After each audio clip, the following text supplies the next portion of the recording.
Welcome to ELNET's briefing on the Israel-Hamas war. My name is Emmanuel Navon and I'm the CEO of ELNET-Israel.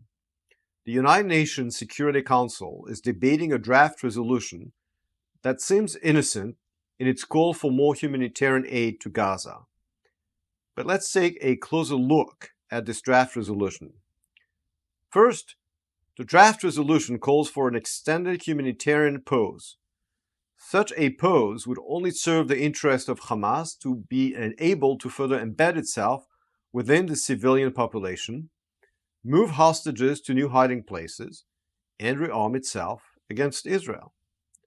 Second, the draft says that the sides must not deprive Gazans of basic services. Well, Israel is not depriving civilians, and it is enabling humanitarian aid to enter Gaza. In the last week alone, Israel enabled the entrance of well over 1,000 trucks of aid. It is Hamas which is depriving its citizens of basic needs. It knocked out 9 out of 10 electricity lines. It stole fuel from citizens and from hospitals, stockpiling more than 200,000 gallons of fuel for warfare.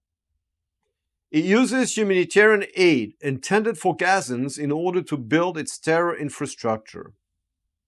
Third, the draft proposes that a UN mechanism be established to monitor humanitarian aid.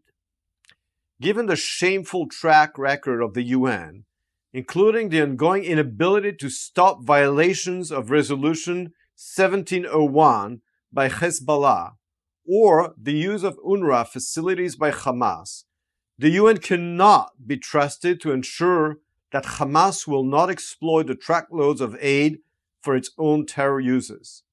Most importantly, the draft resolution in its current form does not even once mention Hamas. If the UN were truly committed to protecting the lives of civilians, this resolution would only have to be one line long. Call on Hamas to release all the hostages and lay down its arms for good.